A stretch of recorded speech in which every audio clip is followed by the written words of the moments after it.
Every live event is filled with moments of excitement. LiveSource is a new game-changing app that allows you to create auctions instantly during these moments, as the crowd's excitement is at a fevered pitch. Comes back with his second triple of the game. Imagine, after spectacular moments, you could remove any item from the field of play and place it into a live auction in less than a minute while the game is still on.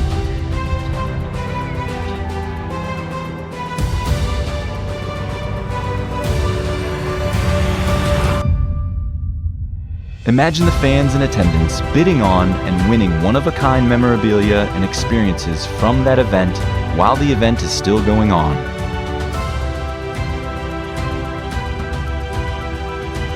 LiveSource handles the heavy lifting so that there are no limits on what can be sold or when it can be sold.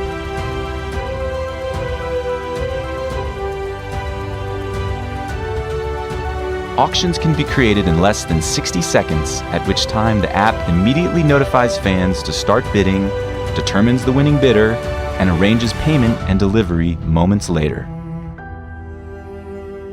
Excite your audience with highly shareable moments. Motivate more fans to attend your event, increase revenue. With LiveSource, it's as easy as 1, 2, 3.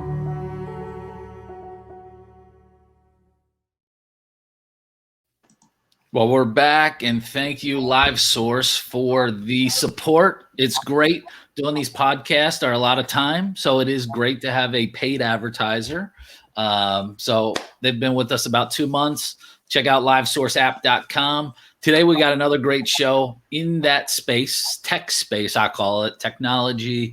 I had the pleasure of using the platform with the Nationals. But today I've got Doug Holtzman. He's Vice President of Business Development with Sportsdigita. How's it going, Doug? Doing all right. It's Tuesday, right?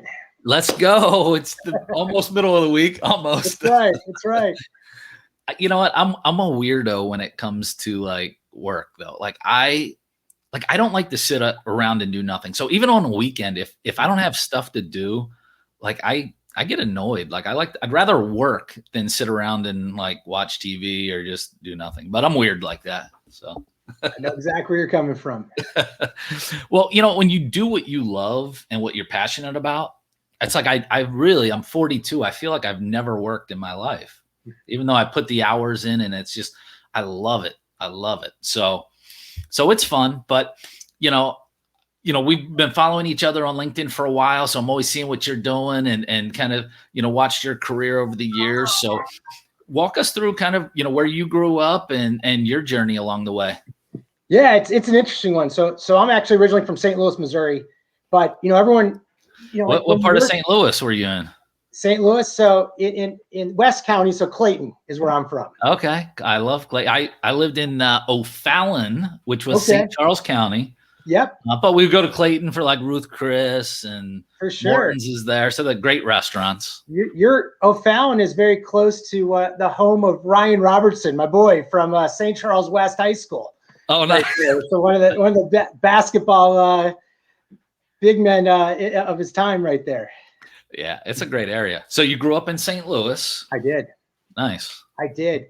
It's funny. I come from a huge sports family. So people always ask like, hey, how'd you get into sports? I was born into it. So my dad was a pitcher in the St. Louis Cardinals organization. His brother, my Uncle Kenny, was a legendary St. Louis pitcher, worked his way up, went to University of Illinois, was an All-American there, was drafted by the Cubs, played 15 years in the major leagues, has 5 World Series rings, a couple no-hitters. So and obviously being a Holtzman right there, I was kind of expected just to play a little bit of baseball growing up right there. But as I always tell the story is my dad got the changeup and it got him to the minor leagues. My uncle got the curveball, it got him to the major leagues. And I got the looks and it got me freaking nowhere right there. Hey, nowhere, but you still have it, man. You're looking good, man. That's right. But no, I always knew from day one that if I couldn't make it on the field, I was going to work in sports. And it's funny, like, even if you talk to my parents' friends today and said, 40 plus years ago, what was Doug going to do? And they'd be like, oh, he's going to work in sports. Like, there's no question in the world. So it's did you play? Were you pretty competitive, like, growing up, or? I played in basketball, the AAU circuit. So I was on a team in St. Louis called the St. Louis Gators right there, which had Ryan Robertson and a few others. So we had guys that all went and played Division I and played in the NBA and in Europe. But I was I always say I was the 12th best player in St. Louis. The toughest thing is there was 11 players that were better than me that were on the freaking team at the same time. But so I was and then played baseball, and I excelled in that as well. Went to University of Kansas, tried to play ball, but hurt my arm. It just your arm could go so far these days. But started literally day one that I got there thinking about how am I going to make a career on the business side of sports. And did you realize that pretty early on in your college? Like, hey, I'm definitely going to work in the front office somewhere. When I was in high school, I started getting a lot of mentors, and one of them actually being from St. Louis was Marty Hendon, and he was the great PR great from the St. Louis Cardinals. And he, irony speaks, went to high school with my mom and dad, so knew him forever. And I bet you I started talking to him actually when I was about 7-8 years old. He knew that's what I wanted to do. And then from there, and being on the Gators I was on, Mark Sauer's son, Peter Sauer was on it, and Mark ran the Blues, and he ran the Pirates, and he ran the Cardinals.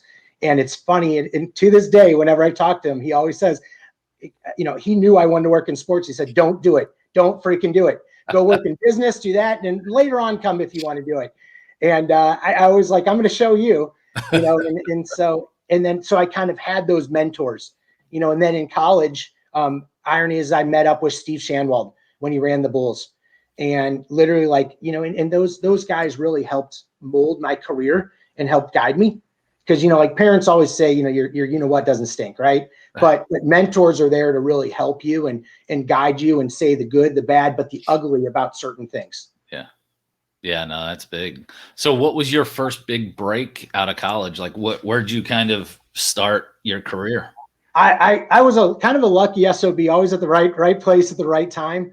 So my first job in sports actually was with the Rockford Lightning in the CBA, so the Continental Basketball Association. And literally, when I got there, this is just small world. Isaiah Thomas buys the league, so he actually put me through grad school when I worked for him for 2 years. And being in Rockford, he put all this kind of quote unquote his boys on the team that were the coaches. And I'm this basketball nut, and all of a sudden you got Darryl Walker's a coach and all these other guys. And, and I'm just, had a great time, but learned, right. And learned everything about it. So during those 2 years, you learn working in that type of environment to do 12 different jobs at once. Everything. And you really appreciate it, right? So who would have thought I would have put on a mascot uniform? I remember the time the guy got sick and they're like, Doug, you're 6 feet. You could fit that. I'm like, oh crap. Here it comes. Right. And I put it on, right? And it was embarrassing as hell, but I had a great time. I had a great time. Smells great. Smells great.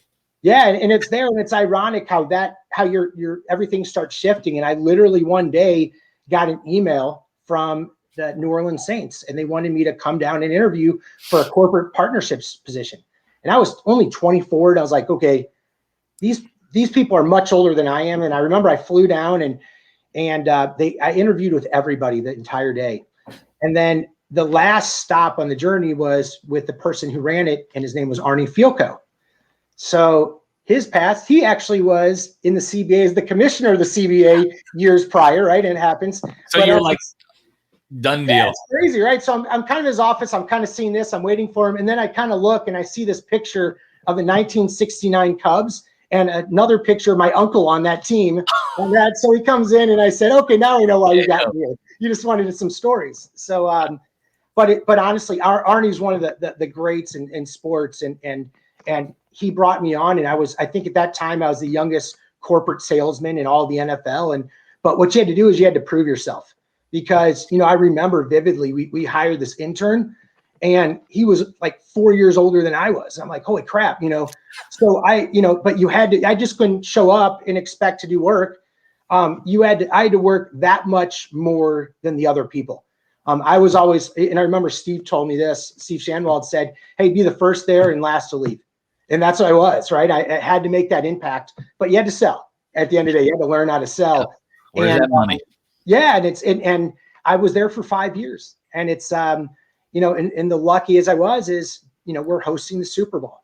And so it's funny that, you know, you had Tom Brady win. Well, 20 years ago, that's where the Saints were hosting that Super Bowl. It was his very first one. And it's amazing, right? I mean, like, I'm old and decrepit now, and this guy's still playing right there. I can't even get out of bed. This guy just won his 7th Super Bowl. Unfreaking real. So it's but honestly, you learn so many things, and there I started learning not only selling locally, but like regionally. And then because, you know, they were a regional team, and then because we were hosting all these national events, I was selling nationally. So when I was selling to these companies, I was like, hey, wait, a bonus is you have the freaking Saints. By the way, we host the Super Bowl, and we host the Sugar Bowl, and we host the national championship and the Final Four. And by the way, your sign's gonna be up for everything. So I got to learn that at a quick age, which not a lot of people get to do. How tough was that though? Going from, you know, okay, like CBA, that's going to be local advertising, maybe regional, you know, and then taking it a step further. Like, how was that transition for you? Because, you know, I've always been at the minor league level, but I've always kind of had it in the back of my mind, man, I'd love the opportunity at a higher level. But I haven't had that experience of selling, you know, national deals all the time. You know, the way I've always thought about it's funny. If my mom's listening to this, she's gonna make fun of me. So my dad likes to play cards, so he taught me how to play poker, right? And throughout these years, and that's what I think of it as poker chips. So if one poker chip is a $500 deal in the CBA, or that same poker chip, think of it as a $500,000 deal in the NFL. And that's the way I always looked at it as. But I always looked at it not from my standpoint, I looked at their standpoint. So, right, how can what they're doing, right, make it work for them? It has nothing to do with me. It has to do with them. And that's how I always took that standpoint as. And what can I do to make you look good in your position? Because if I did that, I did my job. Whether you pay me $5, whether you pay me $500,000 or $5 million. And I kind of took that stance, and it just, I don't even think of it as money. It's how to make them succeed in whatever they're trying to get after. Yeah. And I mean, I would take it, you know, the sales process is very similar, no matter, you know, the dollars, you know, when you approach it like that as well. You know, it's funny, when I was in Rockford, Illinois, right? And this is years and years ago, right? We had guys like Tim Salier, who's been at the, you know, God, he's been at the Spurs forever now. And Tim and I remember used to laugh. And he's like, man, Doug, he goes, he's like, you're killing it here in Rockford. If you could sell in Rockford, Illinois, you could sell freaking anything.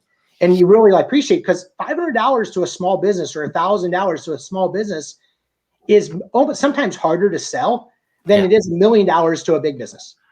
It's weird. I mean, you know, not to that level, but when I was in St. Louis for 3 years, I owned the St. Louis Ambush indoor soccer team. I remember that. And, arena football. And, you know, a big sponsorship for that, for our soccer team was, you know, like a $75,000 to $100,000 per year, you know, a 3-year deal. So that was a huge deal for our league, you know, top tier.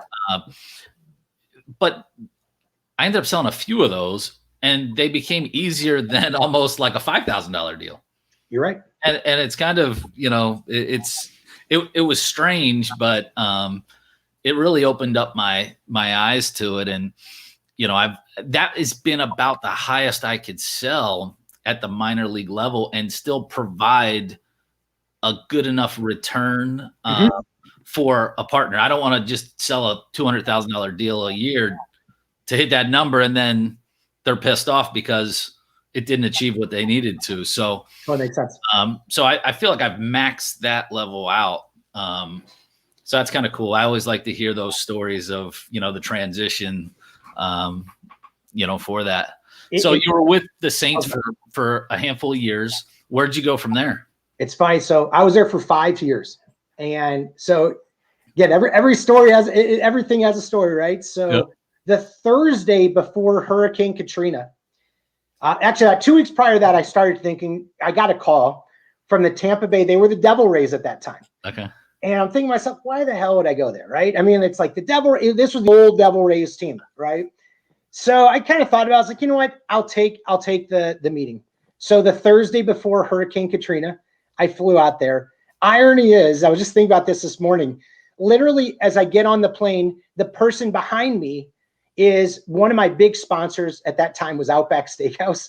One of the local owners who I really got to know, right, is sitting right behind me, and I'm in a suit and tie, in the middle, in August. He's like, "So, Doug, where are you interviewing?" I mean, he knew it right away. So, I flew to Tampa, and I remember I kind of walked around, and they were saying, "Hey, it's going to be different. Matt's going to take over, blah, blah, blah."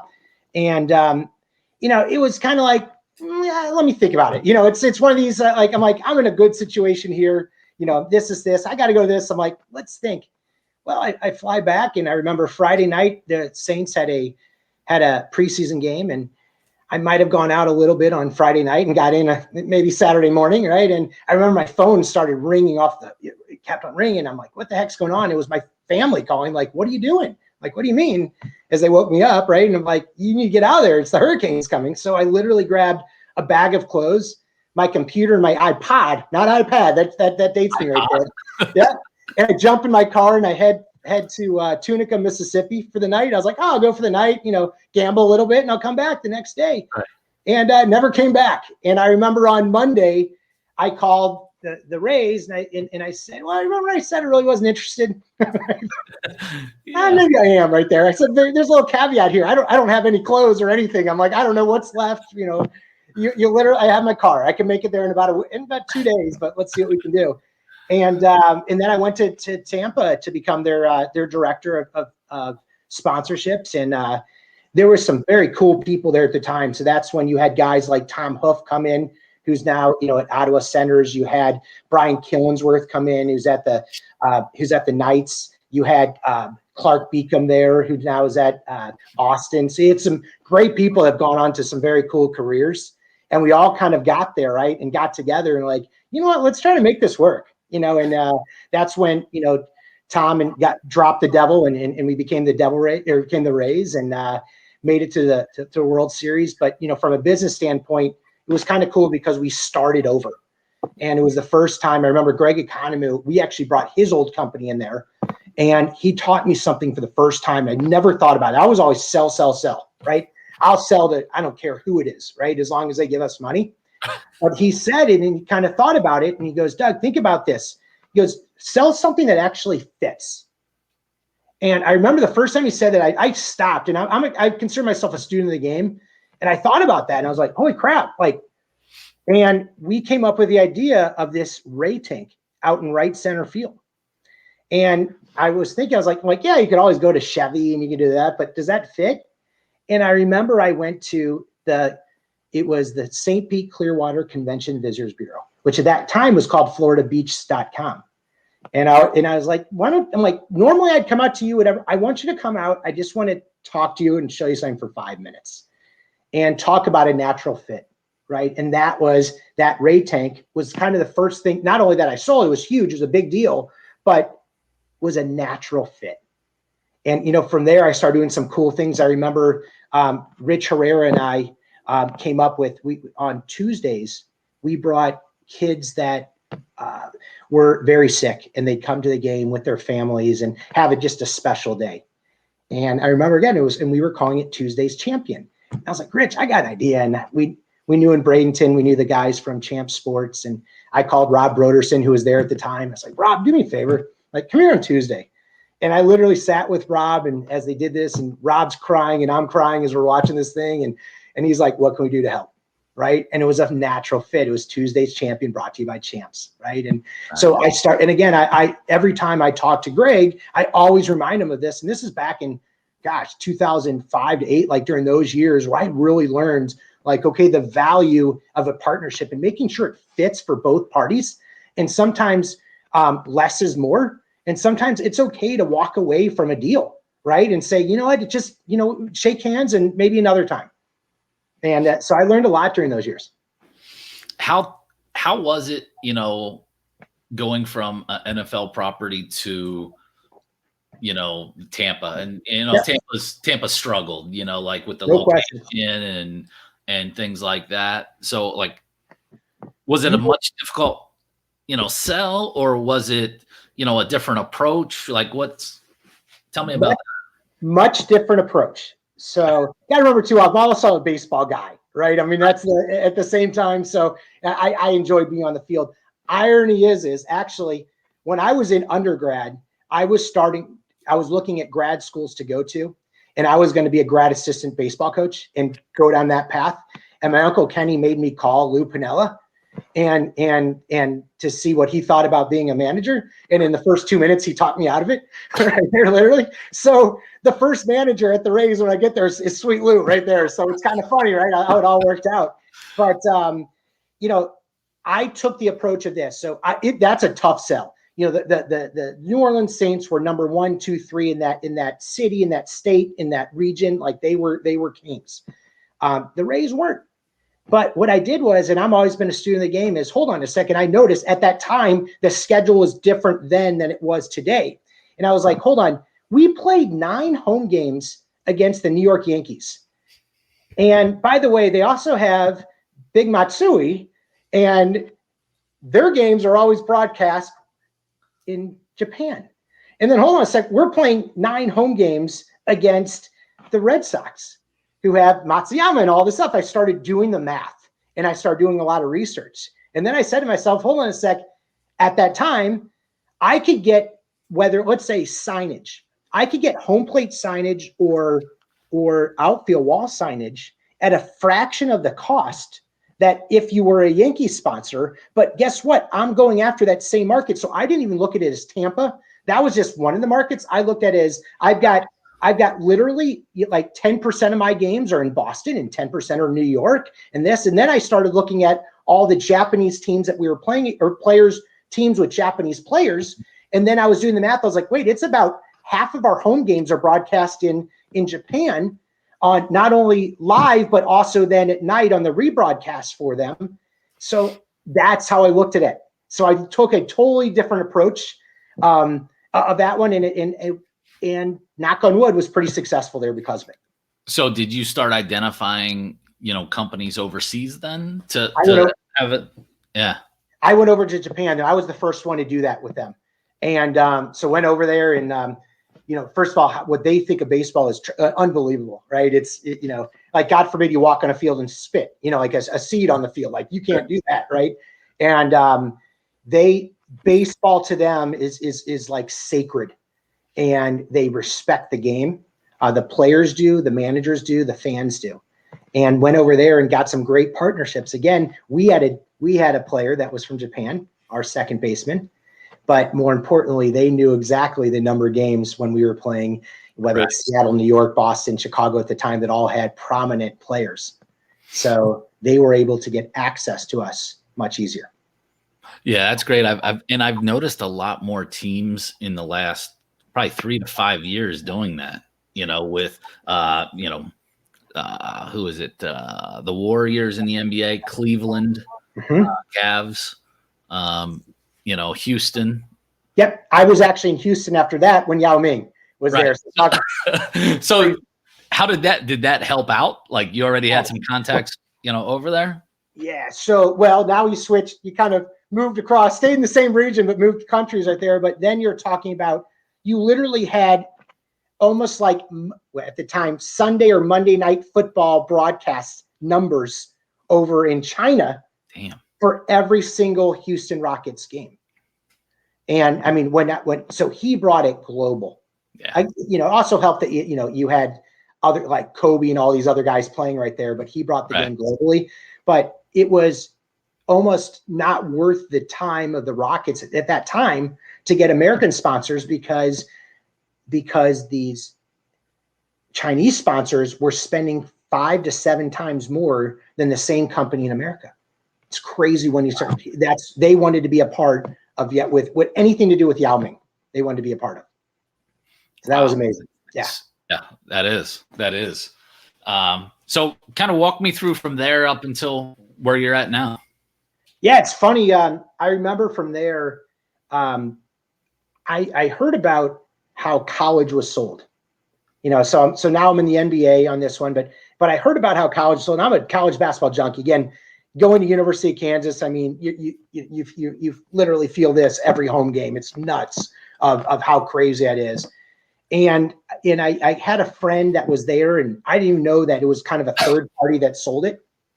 And then I heard about Ben Sutton, and I literally gave him a call one day, and his secretary answered. I'm like, you don't know who I am. I said, I'd love to talk to Ben. I'm like, I just heard about exactly how you all work. I'm like, I think I can make you a boatload of money. I'm like, I think this is awesome. And 2 days later, they flew me to Winston-Salem. And I remember from there, they're like, okay, we're going to hire you. We're just going to figure out where the heck we're going to put you. It's going to be either in the middle of the country, like in a Chicago, or one of the coasts, and we're going to figure this out.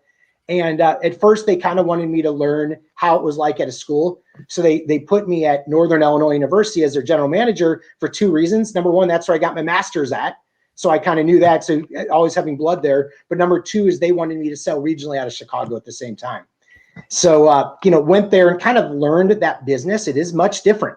People think that's a hard sell as well.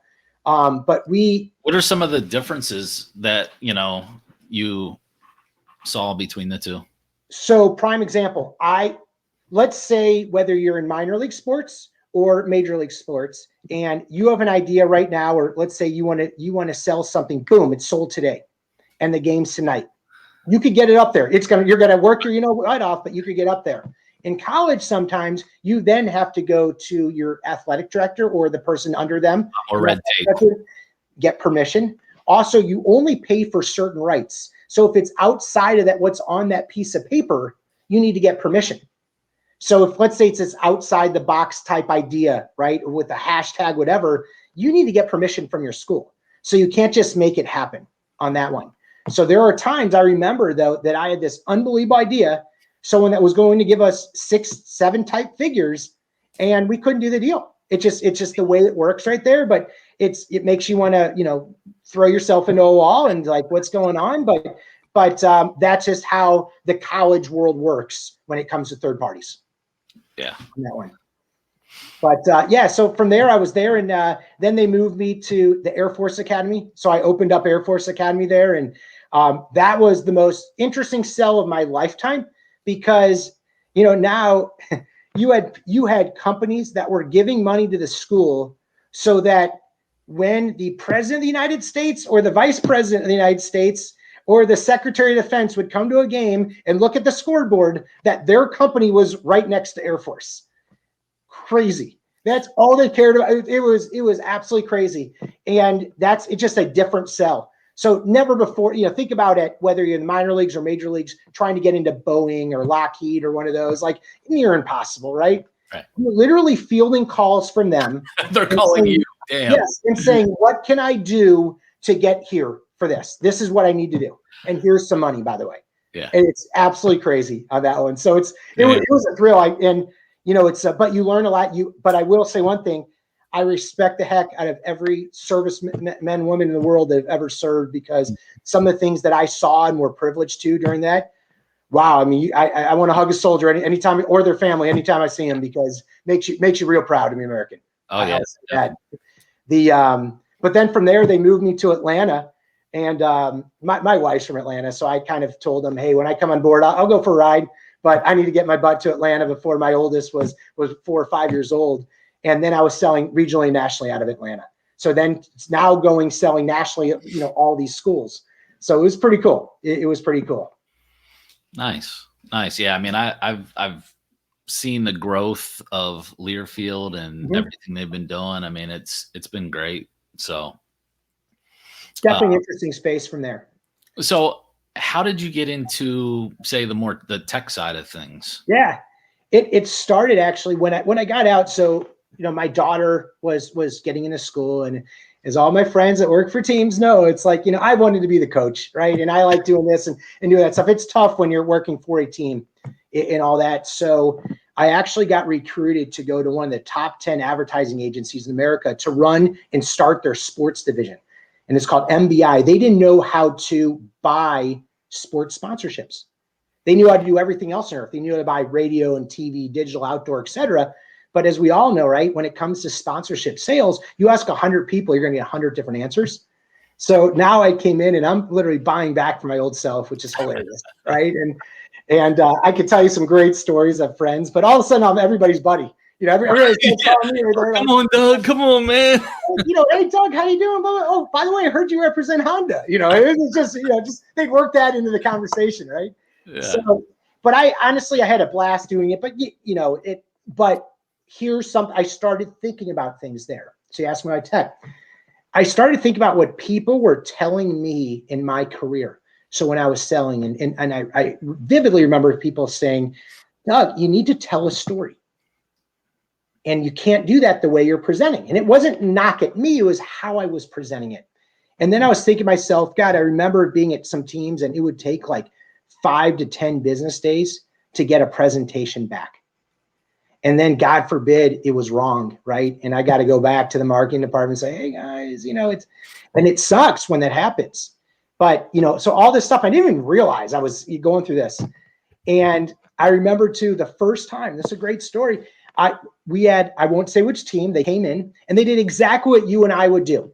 I brought about 15 of our media buyers in this room, and it was myself, and this team came in and they did, again, what you and I would do. They printed out 25 copies and they came and they handed everybody a copy. It was bound, it was fresh, exactly what you would do, right? And then they presented to us and then they walked out of the room. And I remember every media director turned and walked away and threw that piece of paper in the recycle. And I said, stop. Like, what are you doing? I literally said it like, what do you mean? Like, do you realize how much time and money this guy spent on this? And you're literally throwing it away. And they said, if we kept everything that people would give us, we'd have to get another, like a trucks and trucks and trucks to store all this stuff. We don't care about this stuff. And it's just so funny. And I started thinking about this and it was kind of pissed me off, but it kind of like something went off in my mind. And then literally the next day, a team, the New York Yankees, pitched me about one of our clients. And this presentation blew me away. And so much so, like I kept on looking at it. I looked at it from my iPhone and it looked awesome. I looked at it from my iPad, looked awesome. My computer looked awesome. And you shouldn't do this. I forwarded on to all my friends at teams. I'm like, look, don't look at the last page, but you need to copy what they're doing. This is the best presentation I've ever seen. You need to figure out who it was in there and bring them on board. And I literally told people or pay the Yankees to do this. And everyone started shooting back to me. This is Sportsdigita. So that was the first time. I never gave Angelina a chance because I was so busy at all these teams. But this is the first time I literally saw it, like it affected my life. And I remember going home and I told my wife, I'm like, I just saw something today. I'm like, I'm happy where I'm at right now, but I am going to work for this company. I'm like, I don't know when it's going to work. And the irony is, from there I met up with a tech genius, and he brought me on board to be a CEO of his company. It was a technology company in sports entertainment. We worked at a lot of AR, VR, beacon technology, those type things. We had about 70 people, but all I did for those 2 years, you're just raising money. And I love being a CEO, don't get me wrong, but I'd never do it again. It's one of those things that it's just, it's tough, right? You're raising money and this, and I didn't enjoy it. And I remember I shot a note to Angelina and to Christy, and I said, hey, I was like, they want to exit this company and we should talk. I'm like, and the rest is history. And I've been at Sportsdigita ever since. And it's actually ironic. Yesterday was my 3-year anniversary here. So I've been here for the last 3 years. Yeah. So, I think most people in the space know what it is, but kind of give us a little overview of the platform. Sure. When I talk to people around sports, I always say this, people laugh, right? People think of us always as that PowerPoint on steroids. But the best way to explain it is we're a web and cloud-based presentation builder with built-in analytics that work easily with your CRM system and allows you to create custom presentations in the matter of minutes. So it could be used 17 different ways.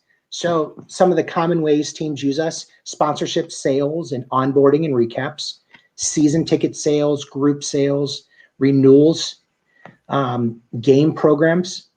Then we got into the recruiting side. So now when you're going after a free agent, you could present them that deck, all about your team, all about the city, etc. Free agency. The list goes on and on. So it's funny, when I first got here 3 years ago, we were more segmented in about 6, 7 different ways. Now 17 different ways. Wow. We've completely taken off. It's I was just doing the numbers today. So we work with, now in the big 5 leagues, the big 5, so NBA, Major League Baseball, et cetera, we work with between 37 and 55% of every one of their teams.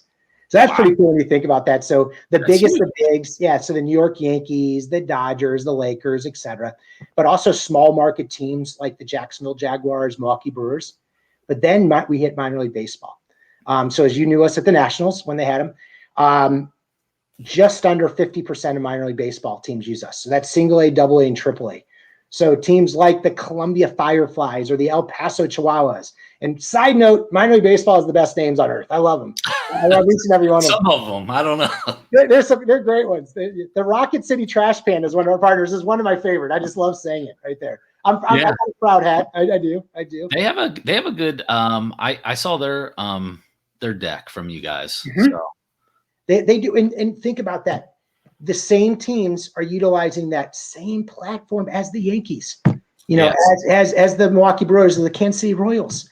So, and that's what's big there. You can, we kind of say it, right? You can give someone a big league presentation.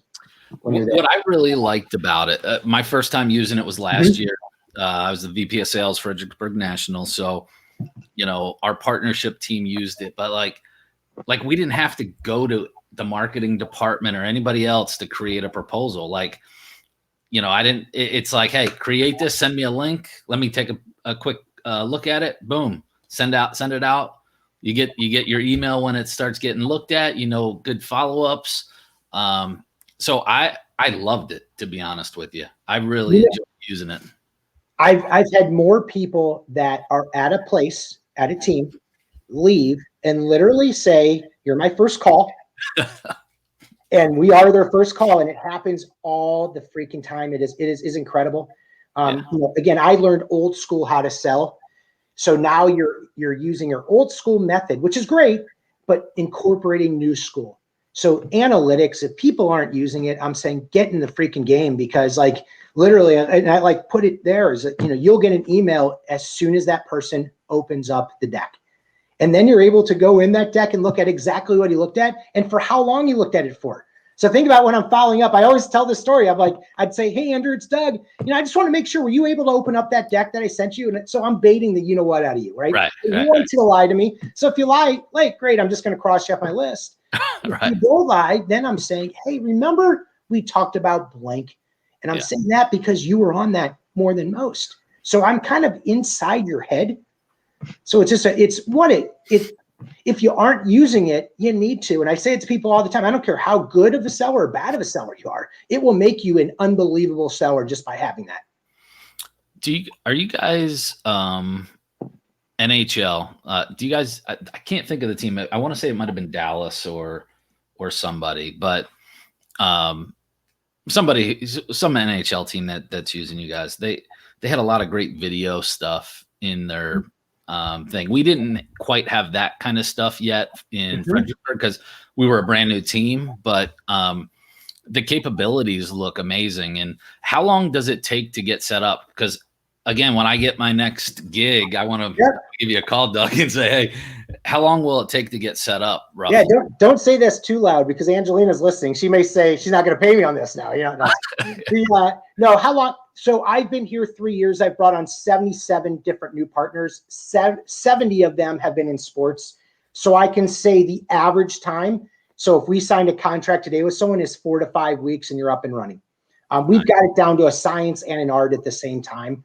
Again, we pride ourselves in customer service. So now you have someone that's building your deck. Then you're going to have a separate person teaching you exactly how to use it, both from the sales people, but also the back end people. And then you have a customer success person that's going to make sure you're using it correctly, talk about all the new features throughout. So, and then you've got me right there. You can listen to my BS for days and days right there. So it's. Do you do the onboarding as well for your clients? I'm there the whole time, and it's.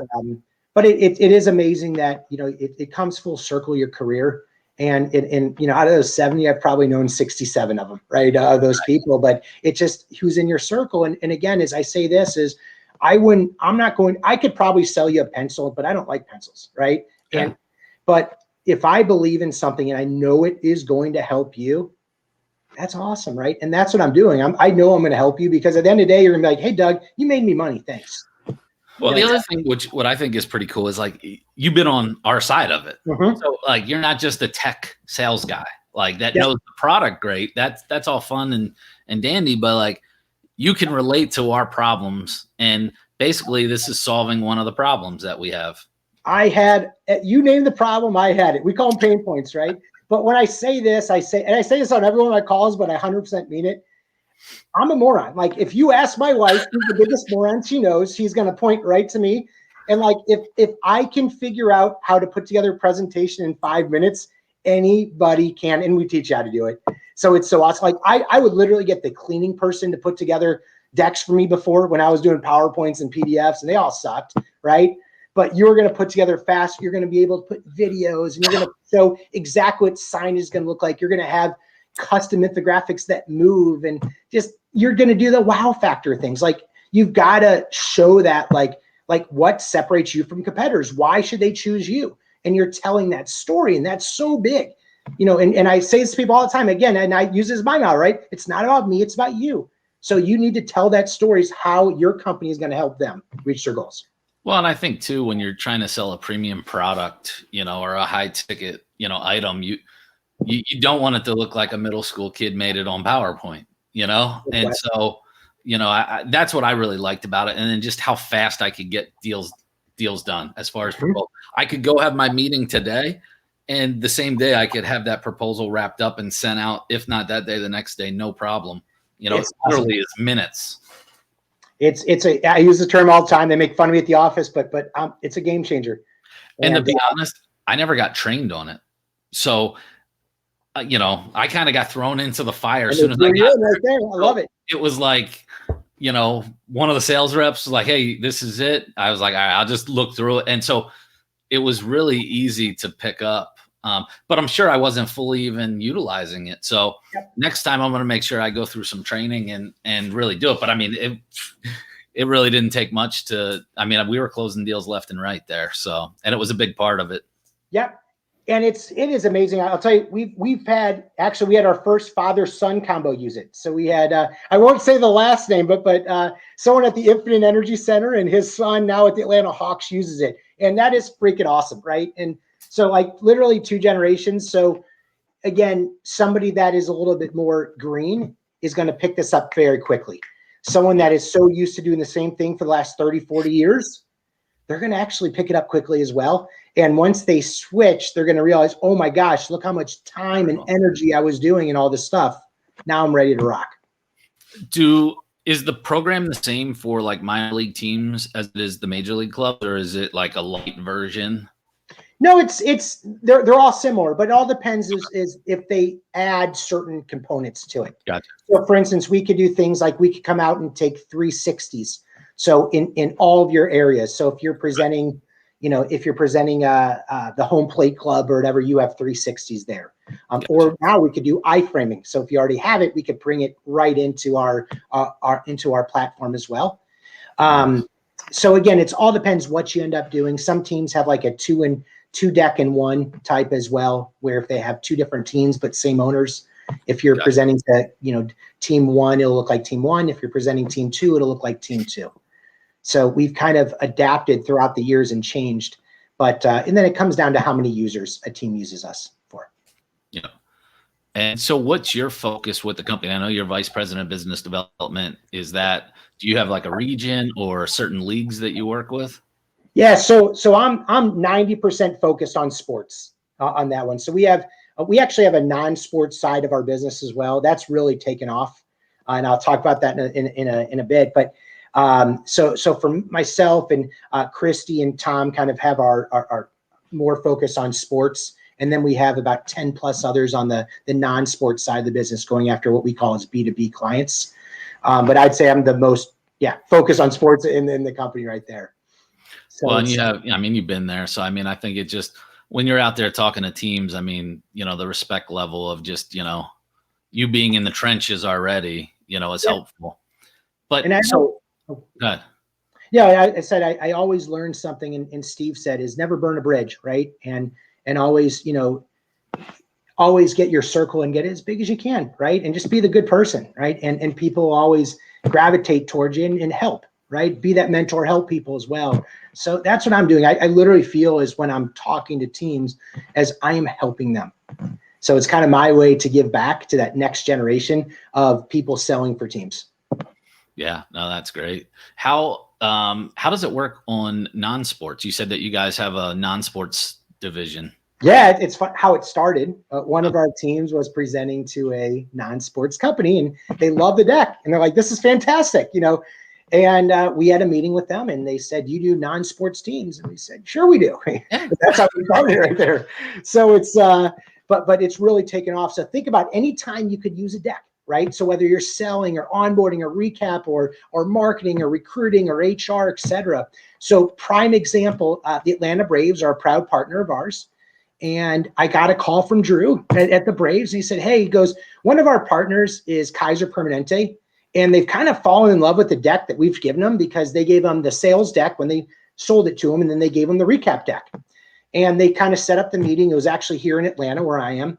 And I went to a meeting, and Dave, who was on their marketing side in Kaiser, literally it was 18 people in the room and myself. And it was sales and marketing people. And when I told you, Dave got up and it's like, "Look, this is why we're bringing on Sportsdigita, blah, blah, blah, blah, blah, blah, blah, blah, blah," and goes after it right there. And they saw how we could help. And irony is fast forward a couple months is that's when COVID hit. So now what they use us for, think about before when you were setting up at your office to get your healthcare for the year. They'd set up tables, you go, they give you some free stuff and you talk to them, shake hands, et cetera. Well, you're not going to be able to do that. So now they're able to hit their customers, right, without having to be face-to-face with them. Now they can do it face-to-face, what that is, but give them that custom presentation. Nice. And it has taken off, and Kaiser's very happy with us. So that is what I love just about business in general is, being able to not be focused on that, but now you almost create a whole nother, business within the company. 100%. And so I think that's great. Last week we brought on, I think, 10 new pieces of business, and only 3 of them were in sports last week. So 7, I freaking loved it. It was awesome. So I love that we're, think about that ceiling in the non-sports world. I mean, it's an infinite, and and it's so great seeing some of these. And we have companies like Kaiser and Humana and California Closets and Johnson's, and the list goes on and on. It's kind of cool. And now on that side, we're starting to get more call-ins saying, "Hey, I heard about you." Now in sports, people know us for the most part, right? But now we got the non-sports people saying, "Hey, wow, this is pretty cool. I saw a blank and we'd love your help." Great. We're here for you. Yeah.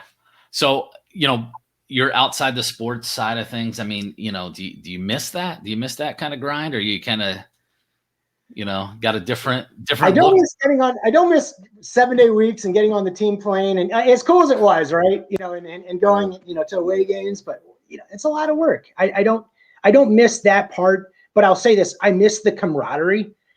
When you work for a team, it's almost like joining a fraternity or sorority, right? And those people, they come from all over the world, right? And they're kind of thrown in there, and they become kind of your brothers and sisters. So I miss that part.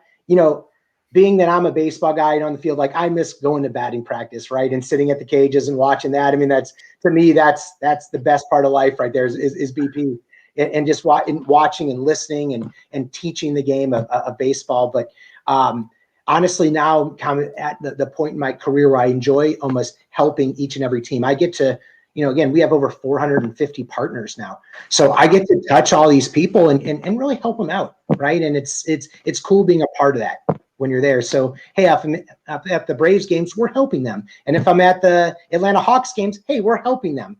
And how can we also help them make them look good? And that's I just want to, again, I want to make sure that what they're doing, they're going to succeed. Like I loved working for teams. Don't miss it anymore. But I love working for teams, right? And I enjoy that. And I want people to know that that is a job. And I don't care if it's a male or a female. I want females to know too.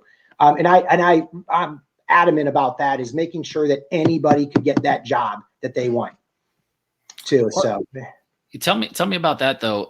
You mentioned women. Isn't your company woman owned? We are, and I'm proud of that's first reason I'm there. Literally, that I saw it firsthand how women were treated in professional sports. I saw it firsthand how women were treated in technology. And Angelina Lawton, she doesn't take much. She's a go-getter right there. She's the real deal. That's a great thing. Real deal. She is awesome. And look, I've got a wife and I've got 2 girls and 9 and 11 years old. And thank goodness they look like my wife, by the way, not me. But the and I saw with this is that I want them to grow up to do anything. And I want them to see Angelina as like, wow, this is a CEO of a company and this is awesome. Look what she's in sports. Look what she's doing. And I want that more and more. And I can't stand when people think that there's a ceiling up there. I want to get rid of that freaking ceiling and have anybody get it. I love seeing, seeing that the Marlins bring on their general manager. But you know what? She should have been there 10 years ago. If her name was John Smith, that person's there 10 years ago, right? And shame on us for waiting this long to bring this person that should have been 10 years. So I want, again, I will go above and beyond anything I could do ever to help someone to get to higher positions right there, to show the next generations of girls, look how cool stuff that they can do. Yeah, no, it's, got to get rid of the good old boys network and I agree. Really open it. I mean, it's like just hire the best people. And, that's how you're going to get your company, ahead the fastest. And that's why, these companies or teams that, are kind of breaking those barriers. I mean, they're going to see that success so much faster than these other ones that are in the Stone Ages. So hopefully more and more will get up to it. But I really like that about, the company and especially in the sports world where it's really tough. It's been tough historically.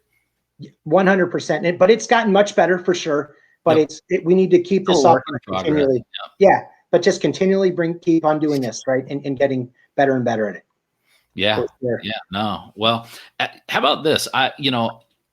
You see some of the stuff I post on LinkedIn. I'm trying to help connect people with jobs and things like that. What kind of advice would you give to, some young people out there? I get hit up all the time, like kids in college that are looking to get in the sports world.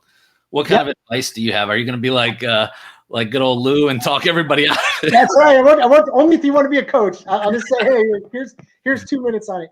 Here's I'd say, right? Live your dream, right? But you have to work your off to get it. Yep. Don't just think, and I say this to be, and by the way, I commend what you do, and I copy it. When I see good jobs, I post it, and I'm like, hey guys, this is a great freaking job, blah, blah, blah. And I think everybody should do that right now, because we have a lot of friends, right? And family members and ex-colleagues, et cetera, that are looking for jobs, and we need to get their butts back working, right? Yep. Again. So, but for this young generation, this next generation coming up, I always say, don't expect it's going to happen. I give a great story.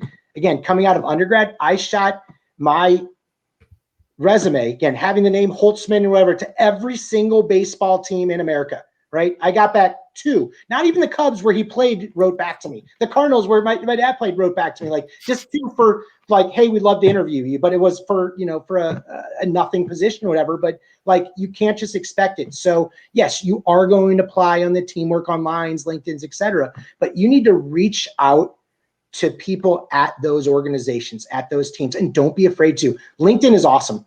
You can literally connect. Once they're connected to you, you can connect with them and they will see it. They may not get back to you instantly, but they saw it. And don't be afraid to reach out and ask them for advice. Ask them for some help. Then use the magic of LinkedIn is find somebody, right, that's in that person's circle that maybe can put you in touch with that person. Because I know, like when I hired before, is I always look at, a few things, right? Are they from St. Louis? Great, left side of the pile. Did they go to University of Kansas or Northern Illinois? Great, left side of the pile. Or if someone, but if it comes highly regarded from someone, great, left side of the pile. And if not, because there's so much, especially like when you do it on Teamwork, they may get 15,000 applicants. The person's not going to go through 15,000. That's why there's algorithms that could, start weeding things out.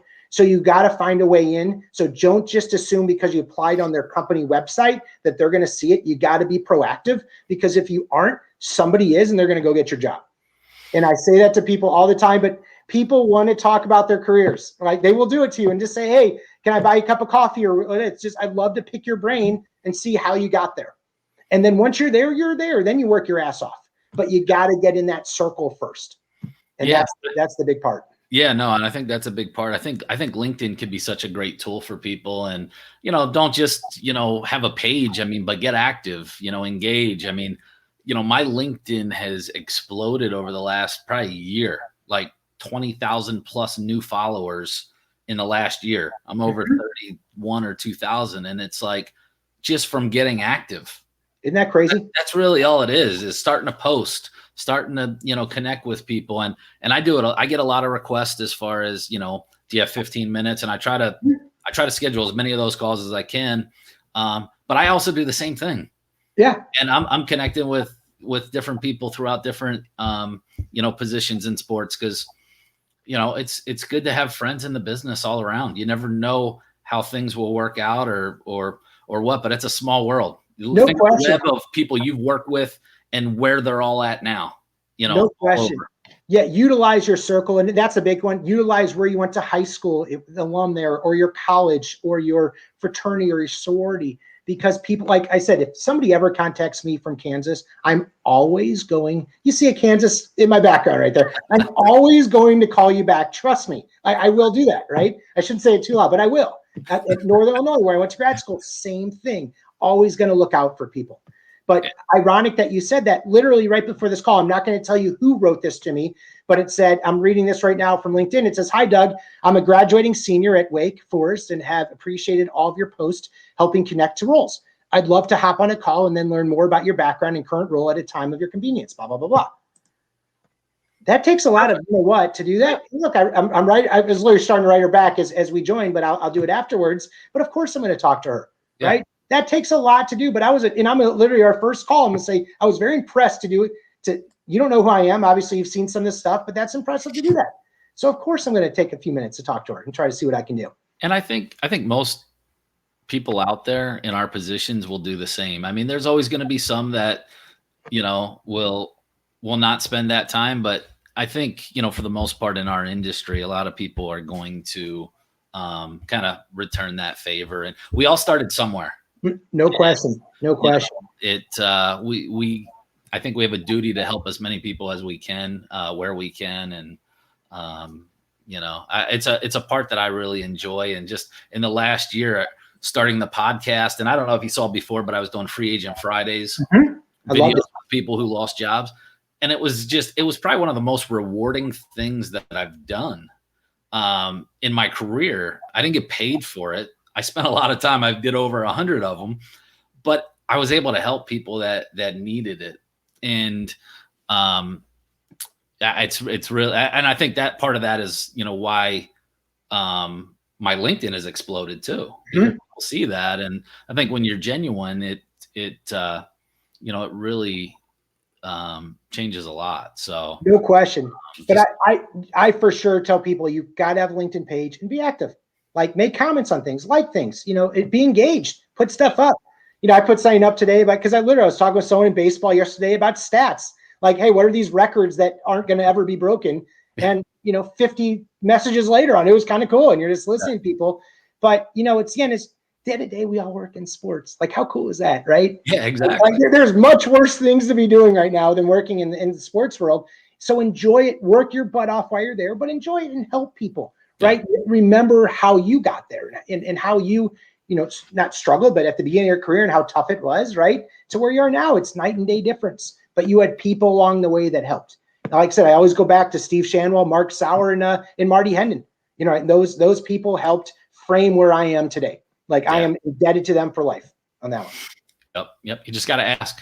No question. Be persistent, But Doug, man, I appreciate you joining me. I love chatting with you, man. We'll definitely be chatting some more. And, if you get to Central Florida, definitely let's grab some lunch. I know I'll be up in Atlanta at least sometime in the next few months. So I love it and would love to do that. So thank you for having me. As I always say to people, stay healthy and safe. Crazy freaking world that we live in, right? But hopefully we'll get through this.